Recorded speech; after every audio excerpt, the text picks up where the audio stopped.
É importante deixar claro que formar um condutor para aplicar técnicas como a massagem de ressuscitação cardiorrespiratória exigirá bem mais do que as 4 horas previstas para a matéria de primeiros socorros, bem como a execução prática, para só depois aplicar o que foi aprendido em uma situação real. Por isso, caso você tenha interesse de ser um socorrista de verdade, procure os diversos cursos existentes, inclusive alguns gratuitos e ministrados pelo Corpo de Bombeiros de sua região. A aplicação de um socorro passa por alguns passos básicos, sendo: primeiro passo, mantenha calma. Para que você possa ajudar, sem na verdade atrapalhar, deve antes estar calmo, ou seja, pense e não haja por impulsos. Respire profundamente. Veja se você não está ferido. Avalie a gravidade geral do acidente conforme os acidentados. E o mais importante, faça somente o que for capaz. Esteja preparado, pois em alguns casos você não terá o que fazer, e sim apenas confortar, acionar o socorro e garantir a segurança, evitando o agravamento da situação. Segundo passo, controle a situação. Tome conta da situação, caso ninguém ainda tenha feito. Mas antes procure pessoas com melhores condições e conhecimentos que você. Para tal, tenha firmeza em suas ações. Peça ajuda, forme equipes e distribua tarefas. Não discuta, mas sim aceite opiniões. Trabalhe, não somente ordene, e por final, elogie e agradeça. Terceiro passo, garanta a segurança do local. Para garantir a segurança do local, a sinalização deve começar antes do acidente estar visível nos 2 sentidos, se for o caso de mão dupla. Não permita a aglomeração de curiosos. Utilize o seu triângulo e dos demais veículos do local, ou ainda recursos existentes nas proximidades, tal como galhos e folhagens. Pessoas podem sinalizar o acidente, desde que longe de curvas e lombadas e usando preferencialmente roupas claras. É aconselhável que para as distâncias de sinalizações sigamos a presente tabela. Quarto passo, acione o socorro. O acionamento do socorro profissional deve ser realizado com a maior brevidade possível, mas antes devemos ter algumas informações para passar, tais como o tipo de acidente, carro, moto, colisão, atropelamento, etc., o número aproximado de vítimas e a gravidade aparente, inconsciência, perda de membros, etc., a existência de pessoas presas em ferragens, o envolvimento de ônibus ou caminhão e o vazamento de produtos perigosos, combustível, ácidos, etc., o endereço do acidente, rua, BR, quilômetro, ponto de referência, etc., a dificuldade de acesso aos veículos acidentados, barrancos, rios, etc., e, por final, a existência de via interditada e dificuldades de acesso ao local. Tenha sempre em mente ou anotado em uma caderneta o número de socorro do Corpo de Bombeiros, 193, SAMU, 192, Polícia Rodoviária Federal, 191 e Polícia Militar, 190. Utilize seu celular ou outro qualquer disponível. Algumas rodovias possuem telefones de utilidade. Não havendo comunicação, pare um veículo e solicite que realize o pedido de socorro mais à frente, na primeira oportunidade. Quinto passo, inicie o atendimento. A vítima deverá ser removida somente se estiver correndo risco de morte. O socorrista deverá solicitar ajuda para evitar ao máximo que a coluna e o pescoço do acidentado se dobre durante sua remoção. A omissão de socorro. A omissão de socorro é crime previsto no artigo 304 do Código de Trânsito Brasileiro e artigo 135 do Código Penal. O atendimento à vítima. Esclarecimentos. Você deve manter a calma, controlar a situação, garantir a segurança com o isolamento e sinalização do local do acidente e acionar o socorro especializado. Para fazer mais do que isso, somente se você possuir credenciais e conhecimento suficiente para tal. Um socorrista deverá saber identificar os sinais vitais da vítima para a realização de sua avaliação. Um dos sinais vitais a ser identificado é o movimento respiratório. Sua medição é realizada pela observação da caixa torácica. Para adultos, o normal é de 10 a 20 mRPM, movimento respiratório por minuto. Criança, de 20 a 30 mRPM, e lactantes, de 30 a 40 mRPM. Outro sinal visível são os batimentos cardíacos. Os batimentos cardíacos são medidos pela contagem em uma artéria.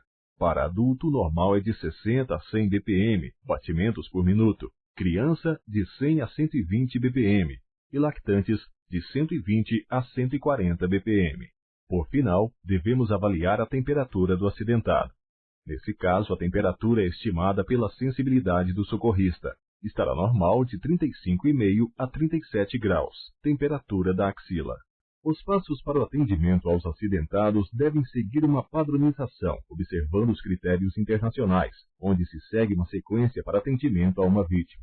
Para facilitar sua memorização, foi criada uma sigla com as letras iniciais de cada ação, sendo a sigla denominada AVA-MANAPRO. AVA, de avaliação ou análise primária. MAN, de manutenção dos sinais vitais. A, de avaliação ou análise secundária. E, por final, PRO, de procedimentos emergenciais. A avaliação primária tem por finalidade dar o suporte básico de vida para o traumatizado até a chegada do socorro especializado, onde temos que manter a respiração e os batimentos cardíacos, preservar a coluna, evitar a falência hemodinâmica por motivo de hemorragias, bem como evitar o estado de choque. Os passos básicos para a avaliação primária são memorizados pela sigla VIRECINE, onde VI lembra vias aéreas e coluna cervical. RE lembra respiração. CI lembra circulação, hemorragias e controle do estado de choque. NI lembra nível de consciência. E por final E lembra exposição e proteção da vítima. Uma pessoa com obstrução nas vias aéreas e sem respirar poderá morrer ou ficar com sequelas rapidamente. Principalmente com vítimas inconscientes, tome muito cuidado com sua coluna e evite mover seu pescoço. Retire objetos e resíduos que existam em sua boca e fossas nasais. A coluna do acidentado deverá ser sempre preservada. Somente remova o acidentado de sua posição em caso comprovado de risco de morte e sempre faça com total preservação da coluna. Não esqueça, pescoço, pernas e braços, quando soltos, afetam o posicionamento da coluna. Mesmo não estando com as vias aéreas obstruídas, o acidentado poderá estar sem respirar. Para tal análise, use a técnica VOZ, de ver o movimento da caixa torácica e ouvir e sentir a respiração, aproximando seu rosto do rosto e peito do acidentado. Não havendo movimento respiratório, será necessário iniciar a respiração artificial. Para se detectar uma parada respiratória, identifique se a vítima apresenta ausência do movimento respiratório, ou seja, falta de movimento da caixa torácica, inconsciência, dilatação das pupilas, arroxeamento dos lábios e extremidades dos membros, a chamada cianose. Caso seja confirmada a parada respiratória, abra as vias aéreas com a preservação da coluna e vasculhe a boca e nariz à procura de objetos e substâncias que estejam obstruindo a passagem do ar. A parada respiratória segue alguns passos básicos, sendo: não havendo movimento respiratório, aplique 2 insuflações. Verifique o pulso. Se a vítima apresentar pulso, coração batendo, está ocorrendo apenas uma parada respiratória e não uma parada cardiorrespiratória. Faça de 8 a 9 insuflações por minuto. Após o término do ciclo, se a vítima ainda apresentar pulso, cheque a respiração. Se ao término do ciclo a vítima não voltar a respirar sozinha, reinicie o ciclo novamente. Para realizar a verificação da circulação, é necessário sentir a pulsação do paciente.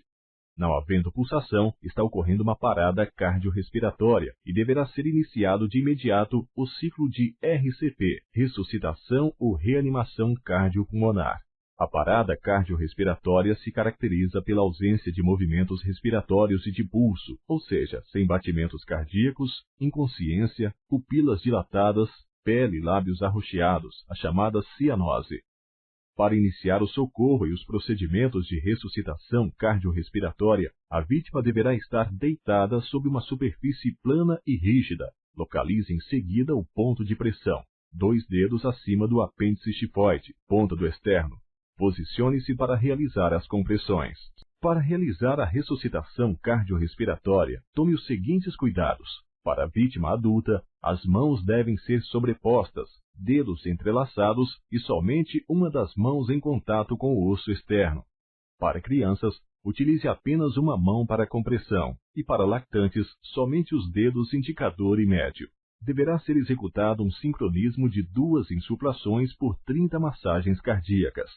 Veja ainda alguns detalhamentos. Toda respiração na RCP deve ser dada acima de 1 segundo e produzir elevação visível do tórax. Para realizar compressões eficientes, o socorrista deve comprimir com força e rapidamente, numa média de 100 vezes por minuto. Permitir o retorno completo do tórax para a posição normal após cada compressão e fazer compressões e tempos de relaxamento aproximadamente iguais.